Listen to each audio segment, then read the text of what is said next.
حضرت حارث عشری رضی اللہ تعالی عنہ فرماتے ہیں،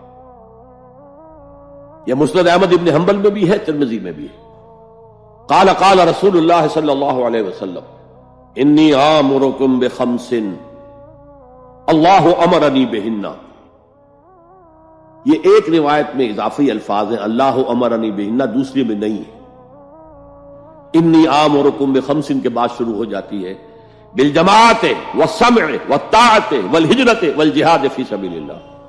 مسلمانوں میں تمہیں 5 باتوں کا حکم دے رہا ہوں، اور یہ حکم اللہ نے مجھے دیا ہے، حالانکہ آپ کو بھی حکم دینے کا اختیار ہے، لیکن آپ نے تاکید کے لیے کہا، میں اپنی طرف سے نہیں کہہ رہا، میں پہنچا رہا ہوں۔ انی آمرکم بخمس اللہ امرنی بہن بالجماعت والسمع والطاعت والہجرت والجہاد فی سبیل اللہ۔ ذرا دیانتداری کے ساتھ ہاتھ اٹھائے ان مجمع میں سے وہ لوگ جنہوں نے پہلے کبھی یہ حدیث سنی ہے۔ ایک تو ادھر میں نے ہاتھ دیکھا ہے، اس کا چرچا ہی نہیں ہمارے ہاں۔ کیوں؟ یہ اس لیول سے متعلق ہے جس لیول پہ ہم سوچتے ہی نہیں۔ اقامت دین کی جدوجہد، نظام کو بدلنے کی جدوجہد، یہ ہمارے ذہن سے خارج، ہمارے تصور دین سے خارج۔ دیکھیے وہ جو ہے بنی الاسلام علی خمس، اس میں امر نہیں ہے، یہ خبر ہے صرف۔ اسلام کی بنیاد 5 چیزوں پر قائم ہے، شہادت اللہ الہ الا اللہ وان محمد رسول اللہ، واقام الصلاۃ وایتاء الزکوٰۃ وصوم رمضان وحج البیت من استطاع الیہ سبیلا۔ یہ حدیث کس کو نہیں معلوم؟ متن یاد نہ ہو یہ بات دوسری ہے، کس کو نہیں معلوم 5 ارکان اسلام حضور نے بتائے ہیں؟ حالانکہ وہاں یہ ہے میں تمہیں حکم دے رہا ہوں، اور چرچا ہی نہیں ہے ہمارے یہاں۔ جس گاؤں جانا نہیں اس کا راستہ کیا پوچھنا، جو کام ہم نے کرنا ہی نہیں، اس کے جو لوازم ہیں ان کے تذکرے کی کیا ضرورت ہے؟ یہ ہے ہمارا اس وقت کا عام مسلمانوں کا تصور۔ زیادہ سے زیادہ یہ کہ دین کو پھیلاؤ، پہنچاؤ، کتابوں سے، رسالوں سے، ویڈیو سے، آڈیو سے، مواعظ سے، درس قرآن سے، ترجمہ قرآن سے، یا تو یہ کہ اپنی ذاتی نیکی کا تصور ہے، اور یا پھر اس سے اوپر صرف یہ دعوت و تبلیغ۔ اس سے اوپر کی تیسری منزل جسے اقامت دین کہا جائے، جو خصوصی الفاظ حضور کے لیے 3 مرتبہ قرآن میں آئے، هو الذی ارسل رسولہ بالہدی ودین الحق لیظہرہ علی الدین کلہ۔ کسی اور نبی کے لیے 1 دفعہ بھی نہیں آئے، حضور کے لیے 3 دفعہ آئے، سورہ توبہ، سورہ فتح، سورہ صف۔ یہ چونکہ چیز ہمارے ذہنوں سے نکل گئی ہے، لہذا اس کے جو متعلقات ہیں اس کی طرف بھی توجہ نہیں ہے۔ سیدھی سی بات ہے، منطقی بات ہے، جس گاؤں جانا نہیں اس کا راستہ کا ہے کو پوچھنا۔ یہ 5 چیزیں ہیں لازم۔ جماعت کی شکل میں رہو، یہ بھی فرمایا علیکم بالجماع، یہ حضور کی حدیث ہے، علیکم بالجماع، لازم جماعت کی شکل میں رہو۔ اور حضرت عمر کا قول ہے، اور آپ کو معلوم ہے کہ صحابی کا قول بھی حدیث کہلاتا ہے۔ حضرت عمر فرماتے لا اسلام الا بالجماع ولا جماع الا بالامارہ ولا امارہ الا بالاطاعہ۔ کوئی اسلام بغیر جماعت کے نہیں، کوئی جماعت بغیر عمارت کے نہیں، اور کوئی عمارت بے فائدہ ہے اگر اس کی اطاعت نہ ہو۔ تو پہلا حکم بالجماع والسمع، اور سنو، سننے کے لیے وابستہ رہنا ہوگا، وابستہ رہ شجر سے امید بہار رکھ۔ اب یہ نہیں ہو سکتا تھا کہ حضور پر کوئی بات آئی ہے تو آپ خود ہر ایک کے گھر جا جا کے اس کو پہنچائیں، آپ وابستہ رہیں اس نظم جماعت کے ساتھ۔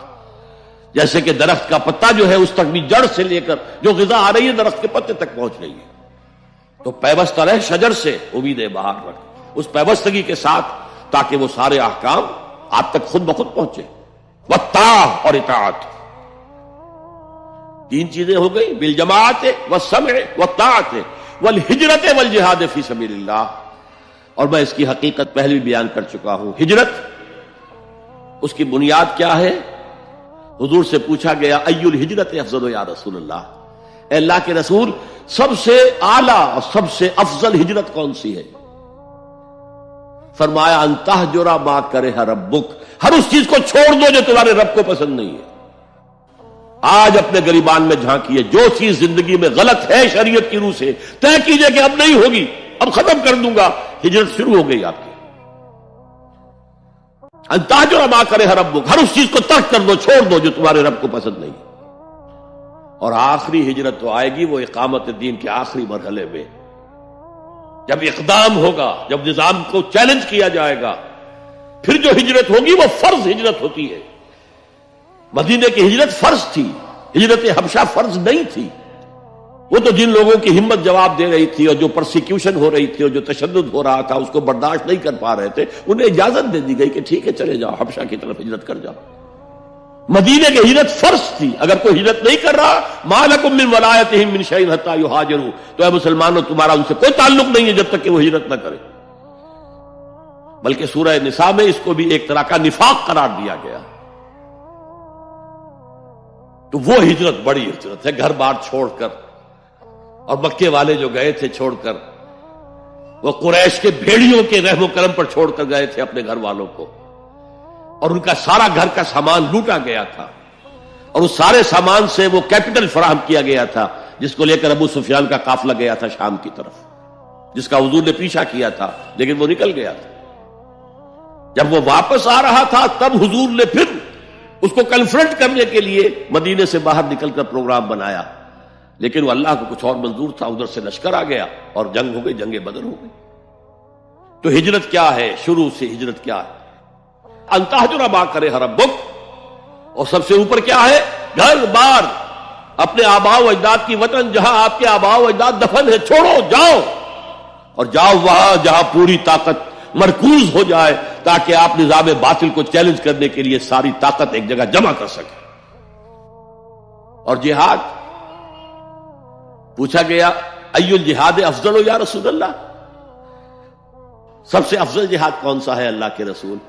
فرمایا ان تجاہد نفسک فی طاعت اللہ، کہ اپنے نفس کے خلاف جہاد کرو، اسے اللہ کا مطیع بناؤ. وہ سرکش ہے. وما ابرئ نفسی ان النفس لامارۃ بالسوء، یہ نفس جو ہے امارۃ بالسوء، برائی کا حکم دینے والا، اس کے خلاف کشاکش کرو اور اس کو دباؤ، اسے اللہ کے سامنے جھکاؤ. یہ جہاد افضل ہے. اور بلند ترین جہاد قتال فی سبیل اللہ. ان اللہ یحب الذین یقاتلون فی سبیلہ صفا کانہم بنیان مرصوص. یہ ہے وہ حدیث